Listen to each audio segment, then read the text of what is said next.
Hello, sixth graders. It's Mr. Gardell. It's fabulous to be back with you.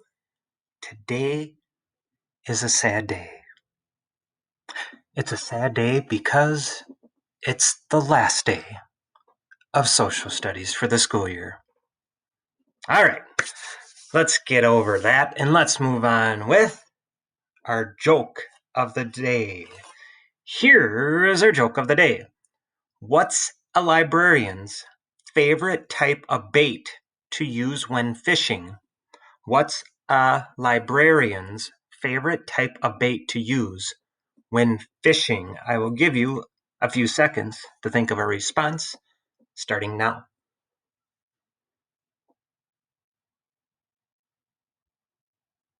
All right, time is up, sixth graders. What's a librarian's favorite type of bait to use when fishing? Bookworms. Yes, another hilarious joke by Mr. Gardell. Oh, bonus time! Another joke because it's the last day. Here it is. What did the circle say to the triangle? What did the circle say to the triangle? I'll give you a few seconds to think of a response for that joke.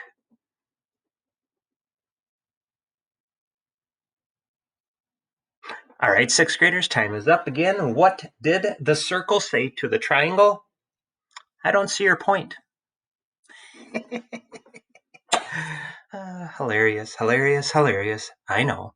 All right, so let's focus in on social studies. Big day today. We have a quiz, believe it or not. Not a learning checkpoint, a quiz, a 15-point quiz on the U.S. Dakota War of 1862. But before we move forward, I want to review yesterday, the aftermath of the U.S. Dakota War. And so what I am going to do is pretty much exactly what you have done. Oops, I apologize for that little notification. And so what I'm going to do is simply provide you my summary of the aftermath of the U.S. Dakota War of 1862.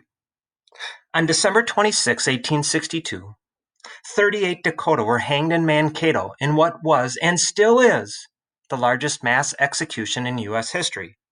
President Abraham Lincoln had the final word on how many Dakota would be hanged following the Dakota's trials for their actions in the U.S. Dakota War. Most captured Dakota were sent to an internment camp in the winter of 1862 and 1863 near Fort Snelling, where conditions were awful for these Dakota. The following spring in 1863, the Dakota who survived the internment camp were exiled to a place called Crow Creek Reservation in what is today in present-day South Dakota. The U.S. government also revoked or canceled all treaties with the Dakota for their actions in starting the U.S. Dakota War of 1862. And so what you were supposed to do is pretty much the same thing, provide a summary of the aftermath of this war.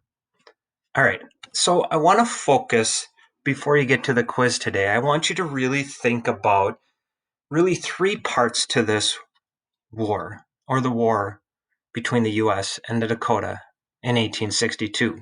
First of all, we have the before the war. In other words, tensions rising.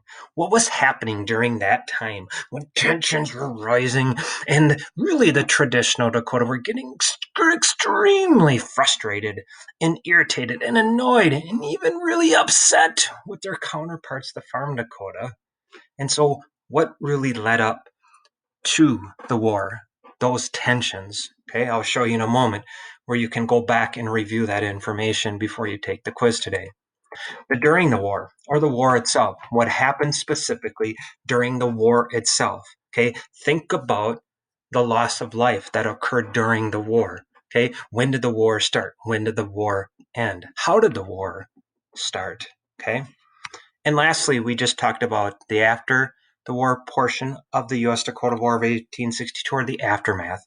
And so what I would focus on if I were you, and I'm going to exit out of this, is I would go back to focusing on Monday and Tuesday and Thursday's lessons, because really Monday is about the tensions rising, what was going on before the war.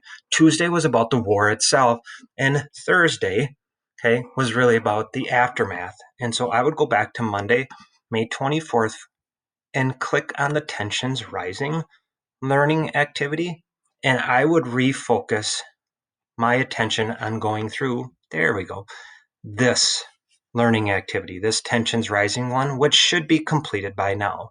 Okay, I'm going to exit out of that. So once I become familiar with that and I really focus and review that information, then I'm going to focus on the war itself. And what I would focus on is going back and looking at the war exit ticket. I'm not going to click on that. Okay. And then I would also, if need be, watch the U.S. Dakota War of 1862 video. That's very helpful. And if you really need to go back and reread those sections on war in our online textbook. And then, of course, the aftermath. Okay. You can always go back and to the beginning of this video that you're currently watching right now and listen to my summary of the aftermath of the war. So again, focus on those three parts. Okay, before the war or the tensions rising, the war itself or during the war, and the aftermath of the war. Focus on those three parts, and then also focus on the vocabulary terms from Chapter 9, the U.S. Dakota War of 1862. The last thing that I would encourage you to do is complete a review. Specifically, you're going to complete a Kahoot review that really goes over much of everything that I've already mentioned.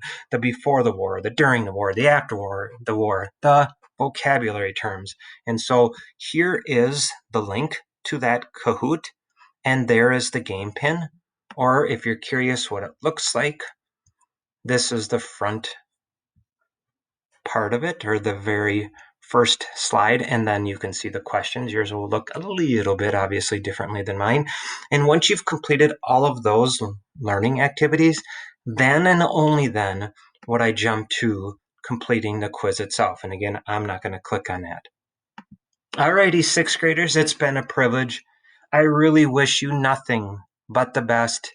And for many of you, I won't have much more contact with you the remainder of this school year, but as you're roaming through the hallways of the middle school next school year, don't hesitate to stop by and say, "Hi, Mr. Gardell, just do me a favor. Let me know your name," especially if I wasn't your HOA teacher this year. But it's been a privilege of mine to help you with social studies this school year.